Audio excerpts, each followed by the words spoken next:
En suster, ons gaan saam lees uit Johannes 21 vanaf vers 1 tot 14. Ons is besig om te kyk na een van die verskynings waar Jesus by die disippels opgedaag het. Laasweek en Sondag was ons by Johannes 20, vanmôre Johannes 21. Laasweek het ek gesê, hier is my aangrypende dele in die Bybel. Dis 12 persoonlike oomblikke wat die Here vir ons kom gee, wat vir my nogal baie beteken. Maar voordat ons wegspring in die Bybel saam lees, kom ons hoor gou, jy kan dit net vir die persoon langs aan sê, as jy vrymoedigheid om dit hardop te sê, kan jy dit ook doen. Maar wat is jou gunsteling ontbytkos?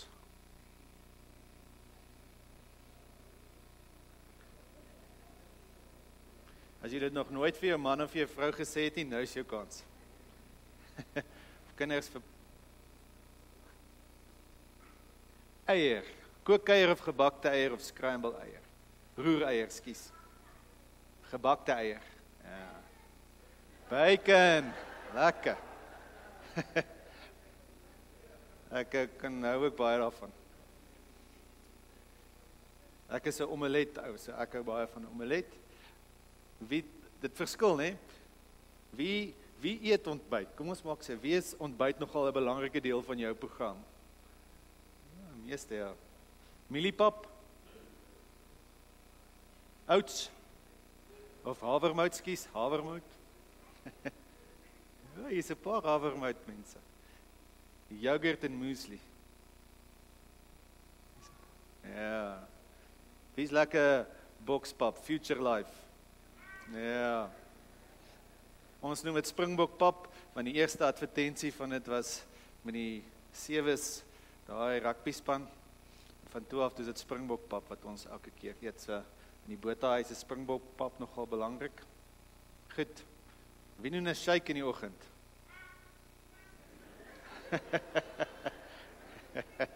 Ja, lyk my julle doen alles hoor. Hæ? Ja. Maar ons weet, daar is verskillende liefdes en ontbyte wat 'n mens kan eet. Maar ontbyt is nogal 'n belangrike deel van nou se program. In ons gesin is dit. Dis waar jou dag begin, is waar jy jou energie kry, so vir die eerste ontmoeting waar almal bymekaar kom en net bietjie die dag saam begin. So in ons gesin is dit nogal 'n belangrike geleentheid. En as mens die evangelies gaan lees, broer en suster, dan sal jy sien, nou nie ontbyt nie, maar eetes was vir Jesus belangrik. Doen jouself 'n guns as jy ooit deur die evangelies lees en gaan merk net oral waar Jesus saam mense geëet het.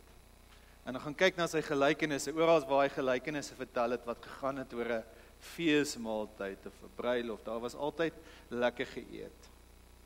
Die een mooi verhaal is van Saggeus, toe Jesus hom daar bo in die boom kry, wat sê Jesus vir hom? Ek wil vandag by jou huis tuis gaan en hulle het saam geëet. So vir Jesus was dit belangrik, dit was nie net om jou honger te stil nie, dit was om ontmoeting te hê, dit was om verhoudings te bou, om dieper gesprekke aan te knoop. Was om mense beter te leer ken. En as jy dink aan jou eie geleenthede van saam eet, dit is nogal wat eetes bied, is dit nie. Maar partykeer is ons lewens so gejaag, ons lewe by mekaar verby, en 'n ete help jou dan nou om net bietjie stil te word, en saam te sit, en te hoor hoe was jou dag. Sonder die fone. Ek sal nooit vergeet nie, my swaartjie, toe was hy nog op skool, ek en Marnel was net verloof, het ons ook 'n lekker braai gehou, ons sit buite en eet, en hy is op Skype met iemand, en hy vra sy pa, kan hy hierdie maatjie saam na ete toe bring, terwyl ons eet, kan hy met hierdie ouetjie Skype. Ek het nog nooit my skoonpa kwaad gesien nie, maar daai dag het ek hom kwaad gesien. Sê, dis ons tyd, dis ons moet met mekaar gesels en kuier, en dis wat eetes bied. En Jesus het vir ons ook daarin 'n voorbeeld gegee, en vandag lees ons van 'n maaltyd, 'n eenvoudige ontbyt op die strand, maar 'n diep ontmoeting en 'n ontbyt saam met Jesus. Kom ons lees dit, Johannes 21. Daarna het Jesus weer aan sy disippels verskyn by die see van Tiberias, die see van Galilea. Dit het so gebeur. Simon Petrus en Thomas, wat ook Didymus genoem is, Nathanael van Kana in Galilea, die seuns van Zebedeus, en nog 2 ander disippels was daar saam. Simon Petrus sê toe vir hulle, ek gaan visvang. ons gaan saam met jou, sê hulle vir hom. Hulle het gegaan en in die skuit geklim of die boot, maar daardie nag het hulle niks gevang nie. Toe dit al lig was, het Jesus daar op die strand gestaan, maar die disippels het nie geweet dat dit Jesus of hy is nie. Jesus vra toe vir hulle: mense, het julle nie iets gevang om te eet nie? Nee, antwoord hulle hom. Hy sê toe vir hulle: gooi die net aan die regterkant van die skuit uit, dan sal julle iets kry. Hulle het die net toe daar uitgegooi en vanweë die groot klomp vis kon hulle dit nie weer intrek nie. Disipel vir wie Jesus baie lief was, is nou Johannes, sê toe vir Petrus: dit is die Here. Toe Simon Petrus hoor dat dit die Here is, het hy sy hemp aangetrek, want sy bolyf was kaal en hy het in die water gespring. Hulle was nie ver van die land af nie, net omtrent 100 tree. Die ander disippels het met die skuitjie gekom en die net met die visse gesleep. Toe hulle aan land kom, sien hulle 'n vuur brand en 'n stuk vis daarop lê. Daar was brood ook. Jesus sê toe vir hulle: bring van die vis wat julle nou net gevang het. Simon Petrus het toe in die skuit geklim en die net op die land getrek. Dit was vol groot visse, 153. En alhoewel daar so baie vis was, het die net nie geskeur nie. Toe sê Jesus vir hulle: kom eet. Die een van die disippels het so ver gekom om vir hom te vra: wie is u nie? Hulle het geweet dat dit die Here is. Jesus kom toe, neem die brood en gee dit vir hulle en net so ook die vis. Dit was al die 3de keer dat Jesus aan sy disippels verskyn het, nadat hy uit die dood uit opgewek is. Kom ons bid gou weer saam. Here, baie dankie vir hierdie verhaal wat vir ons behoue gebly het. Dankie dat ons vandag hierby kan leer. Dankie vir die eenvoud daarvan. Dankie dat dit vir ons swaar vir Jesus nader bring om te besef hy was mens. Dankie, Here.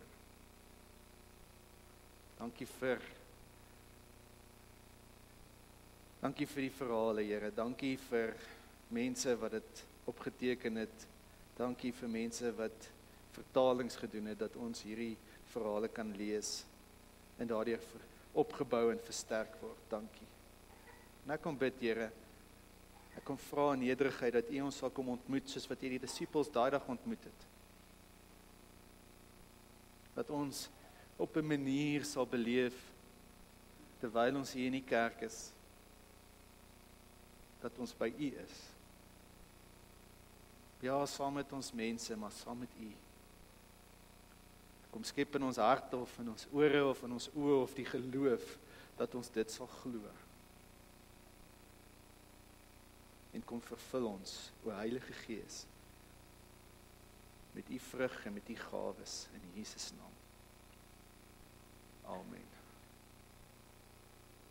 My suster, as ons hierdie gedeelte so aanpak en saamvat, dan sien ons nogal, daar was 'n paar mense se name wat spesifiek genoem word, wat daardie dag by die see van Galilea of Tiberias was. Petrus, Thomas, Nathanael, die 2 boeties, Johannes en Jakobus, en dan 2 disippels wat se name nou nie genoem word nie. So daar was 7 van hulle daar. En ek dink nogal is belangrik dat ons net die name sal hoor, want ek dink dit help ons met die verstaan van hierdie gedeelte ook. Wie was Petrus? En ek dink u weet nou goed wie was Petrus. Petrus was vurig, Petrus was impulsief, Petrus was een wat gesê het wat hy dink. Petrus het vir Jesus gesê, U is die gesalfde. Toe sê Jesus, jy is die rots op wie ek my kerk gaan bou.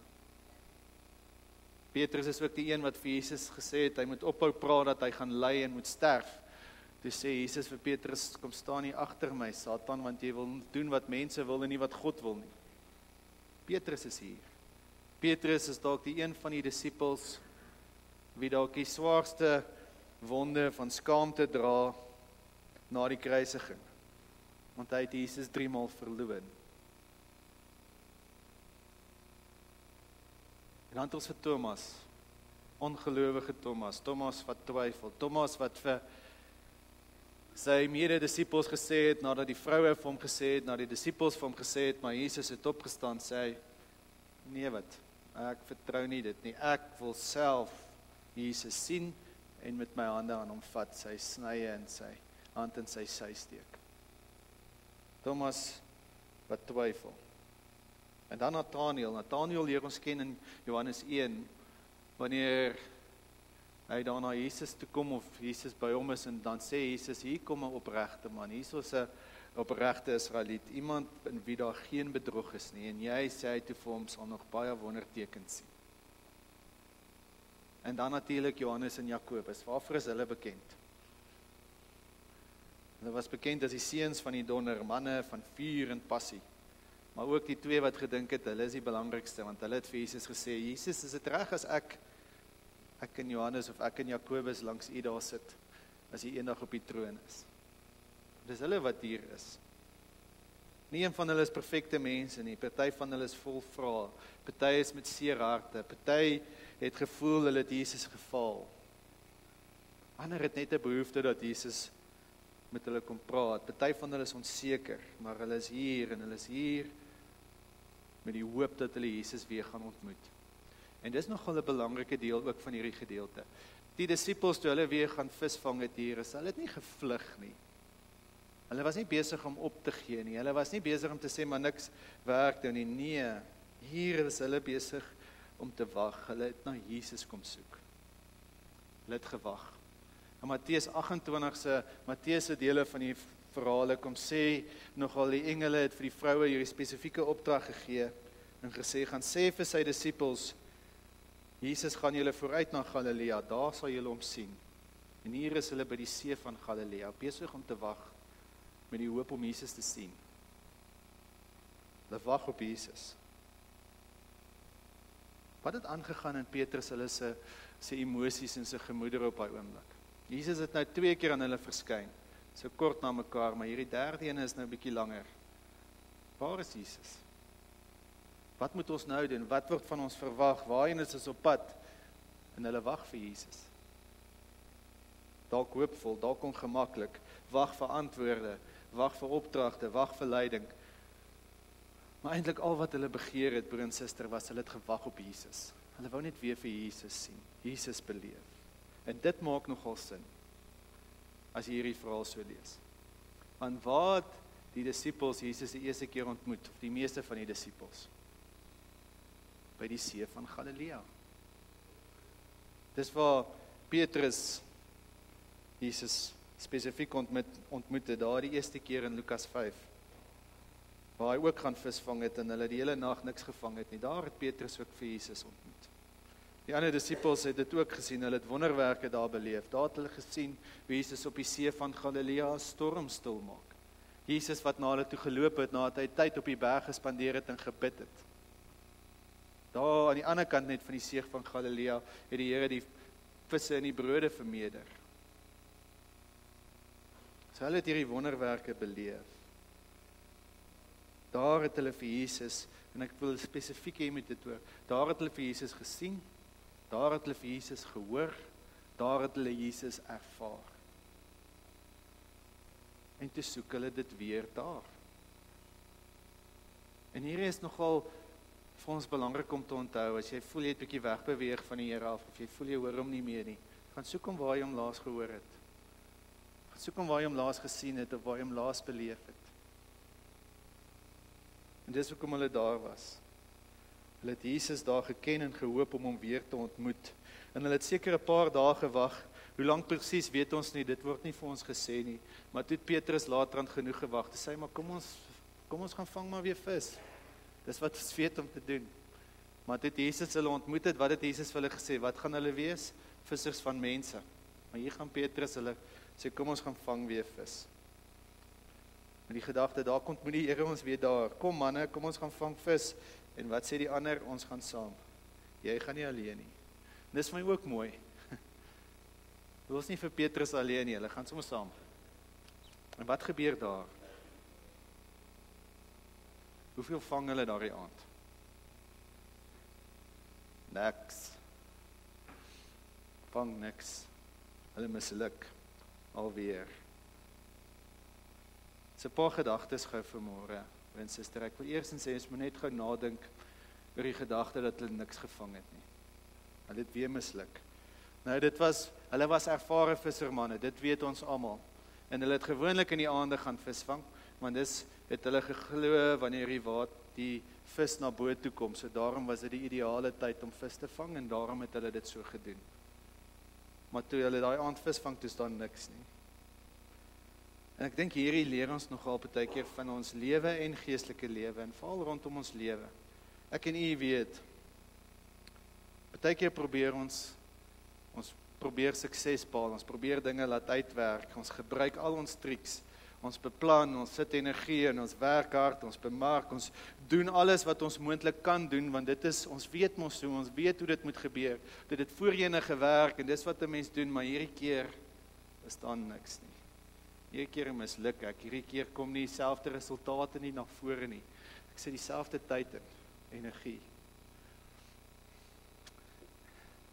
Dit baie my studies gebeur. Mens misluk. Het gebeur in nou sy gesin baie keer. Die vis wil nie byt nie. Die sukses wil nie kom nie, die uitkoms wil nie kom nie, dit wat moet gebeur wil nie gebeur nie. Mens raak moedeloos. Maar ook in ons geestelike lewe wat ek veral hierin wil na toe vergelyk. Baie keer het ons hierdie behoefte aan 'n ontmoeting met die Here, ons behoefte om hom te hoor, behoefte om hom te ervaar, behoefte dat hy net met ons wees sal, dat hy ons net herinner hy is hier. En ons doen alles wat ons weet ons moet doen, maar daar gebeur nie, ek hoor nie, ek ervaar nie, ek sien nie. Vis byt nie. Partykeer gebeur dit in bedieninge ook. Wanneer ons met mense ook werk, ons probeer mense by die kerk kry, ons probeer mense by die Here kry, maar dit slaag nie, ons probeer mense help, want hulle moet mos van al beter weet om hulle self te help, maar hulle keuses verander nie, hulle bly dieselfde keuses maak. En probeer baie keer in 'n Christelike konsep, probeer mense herinner dat jy met Jesus hierdie pad moet stap, maar hulle doen nie. Die vis byt nie. Probeer die vis vang, maar daar gebeur niks nie. Die mens raak moedeloos. Die mens wil opgee. Mens wonder hoekom. Mens kom aan die einde van jou logiese denke en planne. Doen nou alles wat reg is. Die disippels het alles gedoen wat reg is. Dit is die ideale tyd om te gaan visvang en daar's niks. En wat gebeur? In hierdie mislukking, in hierdie teleurstelling, wat gebeur? Daar staan iemand op die strand. Ons lees dat Johannes van sê, die disippels het hom nie dadelik herken nie, hulle het nie geweet dit is Jesus nie. En dit my net weer getref, broer en suster, hoe dikwels staan Jesus by ons, of is hy daar in ons mislukking of teleurstelling, en wat doen ons? Ons herken hom nie daar nie, ons sien hom nie daar nie. Wanneer hy die opdrag wil gee, of wanneer hy sy teenwoordigheid aan ons wil bekend maak, in die gewone dinge van die lewe, mis ons hom baie keer. En wat sê Jesus? Mense, het julle nie iets gevang om te eet nie? Ekskuus ek lag, ek kan net sien, as jy die hele dag gesukkel het, en jy alles kan op jou gesig wys, jy het niks gevang nie, almal weet jy het niks gevang nie, en vra iemand vir jou, het jy nie iets gevang nie? Dis nie 'n mooi vraag om te vra noodwendig nie. Mense, hoe het julle gevaar? Het julle reggekom? Het dit wat julle probeer het gewerk? En ek wil hê ons moet hoor, wanneer Jesus tog hierdie woorde vra, hy is nie beskuldigend nie. Hy is nie besig om hulle bietjie met 'n mes te probeer steek nie, om vir hulle te sê, maar julle moet beter weet of beter doen nie. Ek wil hê ons moet in sy stem, wanneer hy hierdie vraag vra, mense, het julle nie iets gevang om te eet nie, wil ek hê ons moet hoor deernis, ons moet hoor liefde, ons moet hoor omgee. Hy weet hulle het niks gevang nie. Hy weet hoe dit met my en u gaan. En hy nooi hulle om in hierdie oomblik van mislukking en teleurstelling te erken, ek het gesukkel. Ek het dit nie reg gekry nie. Het julle niks gevang nie? Nee, antwoord hulle. Weet nie wie vir wie dit opgeval nie. Daar is nie verskonings nie, daar is nie verduidelikings nie. Al wat die disippels sê is, nee, ons het niks gevang nie. En Jesus sê, gooi aan die regterkant van die boot of die skuit uit. Daar sal julle iets kry. Hy gee nie 'n lang preek nie, hy gee nie lang verduidelikings nie, hy gee nie 'n strategiese plan nie. Al wat hy sê is, vat net die nette en gooi dit aan die regterkant uit. Dis nie 'n lang preek nie, eenvoudige opdrag wat sê probeer weer. En probeer hierdie keer met my leiding. Probeer hierdie keer met my voorskrif of my hulp. En Jesus kom bied vir hulle hierdie uitkoms. Kom bied vir hulle hierdie hoop. Die wonderwerk gebeur, die nette is vol en skielik besef Johannes, maar hierdie persoon wat langs die strand gestaan het, wat nou vir ons hierdie mooi raad gegee het, na wie ons geluister het, wat vir ons deernisvol gevra het, ons het niks of ons iets gevang het. Dis hy wat ons kom ontmoet, dit is Jesus. En hy sê en verklaar, dit roep dit uit vir die ander om te sê, dit is die Here. Petrus hoor en hulle besef, dit is Jesus. Hy is so opgewonde, so desperaat, so dankbaar, dat Jesus hier is, en dat hy Jesus weer kan sien, dat hy in die see inspring en na Jesus toe gaan. Hy kon nie wag nie. Jesus was die hele tyd hier. En ons het dit nie besef nie. Daar's 'n storie in die Ou Testament van Jakob, wat van Esau afgevlug het, en hy het op die ou einde slaapplek gekry, het 'n klip vir hom neergesit, waar hy sy kop kon neersit, en hy het daardie nag gedroom van 'n leer wat van die aarde af tot in die hemel gaan, en is al hierdie mense wat op en af, die engele wat op en af loop. En toe hoor hy die Here vir hom sê, maar ek sal jou seën, ek sal met jou wees. En hy word die volgende oggend wakker en hy sê, die Here was hier en ek het dit nie besef nie. En dit voel baie keer, broer en suster, in my en u lewe, is dat God is by ons en ons besef dit nie. God wil help, hy wil raad gee of hy wil teenwoordig wees, maar ons besef dit nie. Ons hoor dit nie. Richard Rohr, nogal iemand wat ek lees, skryf, we are already in the presence of God. What is absent is our awareness. In Afrikaans, die Here is altyd teenwoordig. Wat uitmis is ek wat nie teenwoordig genoeg is om God te bewus genoeg is dat God daar is nie. In elke emosie, in elke situasie, of ek nou droog gemaak het, verkeerd gekies het, maak nie saak nie. Hy is daar. En dan kom die ontbyt. Broer en suster, en hierdie help my so om Jesus te volg en te dien en vir hom lief te wees. Is dat hy hierdie eenvoudige ding vir sy disippels kom bied. Hulle het die hele nag hard gewerk. Kan jy indink, hulle het die hele nag gesoeg en gesukkel en gewerkskaf en niks gekry nie. Was mislukking op mislukking, teleurstelling op teleurstelling, en toe kom die volgende oggend, toe kom Jesus en skielik is daar sukses. Hulle is moeg, hard gewerk. En wat gebeur? Daar sit Jesus op die strand. Koeltjie vuur aan die gang. Op die vuur is daar vis en is daar brood. En wat doen hy? Hy nooi hulle om te kom eet. Hy nooi hulle om te kom deel. Hy nooi hulle om dat hulle kan versorg word, dat hulle kan krag kry, dat hulle liggame kan voed en sterk. Dat hulle kan kom kuier. Want hy het geweet hoekom was hulle eintlik op die see. Was om met hom te doen te hê, en hy nooi hulle om in sy teenwoordigheid net te kom sit. En ek wil hê ons moet hoor, die wonder was die vis wat nou daar was, wat hulle nou gekry het. Maar toe Jesus op die strand was daar nie 'n wonderwerk nie, daar was nie 'n preek weer eens, daar was nie 'n preek nie. Al wat Jesus kom bied het, was wat? 'n ontbyt. Sy teenwoordigheid. Dis al wat hy gebied het. 'n maaltyd van eenvoud, 'n maaltyd vol liefde en deernis en versorging. 'n maaltyd wat sê ek weet, ek verstaan, ek is hier. Jy is welkom, jy is steeds myne. En toe lees ons dat woorde nie verder nodig was nie. Toe het Jesus nie nodig gehad om homself te bewys nie. Hulle het geweet dit is Jesus. Hulle het geweet dit is hy. Petrus het dit geweet, Thomas het dit geweet, elkeen het dit geweet. En toe was hulle gereed. My vraag aan u vandag is, wat hoor u in hierdie verhaal? Wat hoor u in al hierdie woorde, van al hierdie gebeure? Sit jy kan jou op soveel plekke in hierdie verhaal sien, wat ek myself ook al sien, jy kan jouself op verskeie plekke sien en hoor. Maar as jy dalk op die strand besig en wag vir uitkoms. Wag dat die Here daar net weer sy verskyning kan maak, dat ek nie hoef te vergeet nie, dat ek kan onthou hy's daar.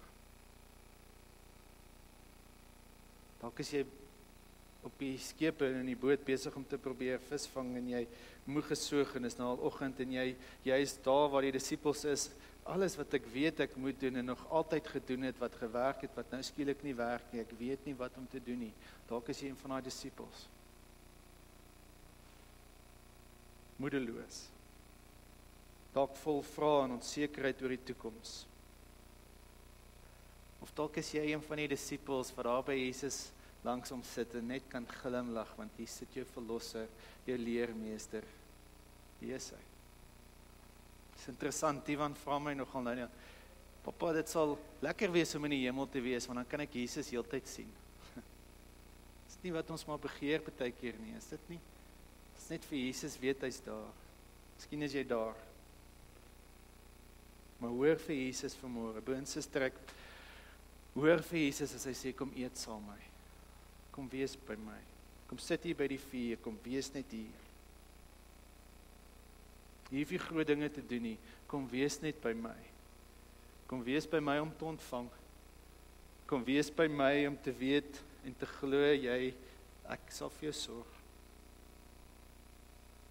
En mag die Here ons help om positief op hierdie uitnodiging te reageer. Nie net eenmaal nie, want dit is nie iets wat net eenmaal kom nie, maar elke dag wat hy sê, kom eet saam met my, kom wees by my, en mag dit die lewe vervul. Kom ons bid saam.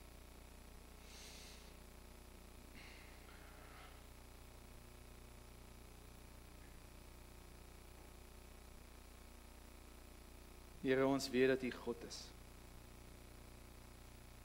oor die dag en die nag.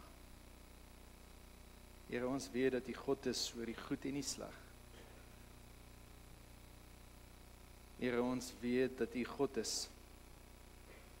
oor die moeilik en die maklik. Here, ons weet dat U God is in my reg doen en in my verkeerd doen. U is God. U is almagtig. U is liefde. U is alomteenwoordig. U los ons nie. So wees by ons, Here. Help ons as ons ore toe is, dat ons ore sal oopgaan. Help ons as ons oë vol skille is, dat dit sal weggaan. Help ons, Here, as ons in ons hart mure gebou het, dat daai mure sal afbreek. Here, help ons om te weet U is by my. Dat U hand my vashou. Dat U kom vertroos en dat U kom versterk. Ek bid vir elkeen vanmôre, Here, wat dalk moedeloos langs die strand staan, dat U sal hoop gee. Ek bid vir die wat moeg gesoeg is, Here, en nie weet nie, dat U sal kom sê wat ek kan toe die net gegooi moet word. En Here, en vir die wat net nodig het, om te weet U is daar met ontbyt, dat mense positief sal reageer. En ek kom bid, Here, kom vra vir die geloof, nie net vanoggend nie, maar elke dag, dat ons die dae saam met U aanpak. Die geloof dat U vir ons lief is, asseblief, Vader. Dat U geloof dat U ons nie gaan los nie, en U geloof dat niks is onmoontlik nie. In Jesus naam bid ons dit. Amen. Baie dankie, Boon Suster, is nou ook welkom om die Here te dien met die offergawe.